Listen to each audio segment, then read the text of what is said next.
With the entire story surrounding Sinclair Broadcasting still blowing up all over this country, a recent former staffer of the network came forward not long ago to say that if Donald Trump hadn't received the support that he received from Sinclair Broadcasting, he likely never would have become president in the first place.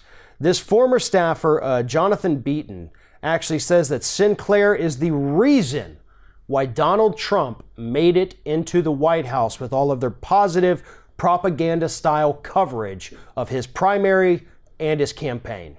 And to be perfectly honest, that is about as true of a statement as you're going to hear from anybody that ever worked at Sinclair.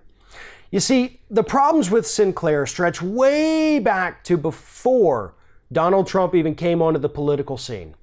Back in the day, during the Bush administration, they had this guy named Dr. Mark Hyman that would produce these prepackaged segments that would then run on local news channels. He talked about things like the benefits of privatizing Social Security. All the while, the news networks kind of positioned him and presented him as if he was just a local guy giving his opinion on your news station. Turns out he was actually an executive with the network filming these little must-run packages back in his office at Sinclair headquarters. But the coverage that this network gave Donald Trump and the deal that they allegedly worked out with Jared Kushner absolutely helped to bury some of the scandals that should have buried the Trump administration before it even began. I mean, when you look back at that Access Hollywood tape and you listen to it again and again, you have to wonder why anybody in this country would vote for this guy unless you have something psychologically wrong with you. And yet they did anyway. Why? Because you had outlets like Sinclair. You had the Fox News.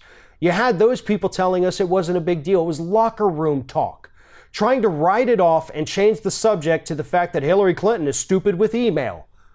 And the idiot public bought it. So as much as we want to blame Sinclair for this, and they've got plenty of blame to take, as does Fox News, we also have to blame the public. That's it. We are so stupid collectively as a country that we bought into the media distractions.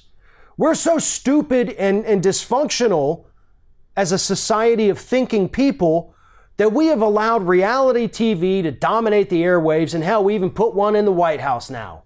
Because of our short attention span, our inability to think critically for ourselves, and our dependence on corporate-controlled media. Yes, the media deserves most of the blame for this. But if you think for a second that the people in this country who are brainwashed by the corporate media don't deserve some of the blame, then you're absolutely kidding yourself. Because the corporate media would not be successful with this propaganda if we weren't, as a whole, incapable of critically thinking about issues. Thanks for watching, and if you like what you see here on Ring of Fire, we encourage you to subscribe to our channel. You can see the little subscribe button down there, but if you're watching it on another device where you can't see it, go to youtube.com/TheRingOfFire, hit subscribe, be notified every time we get a new video.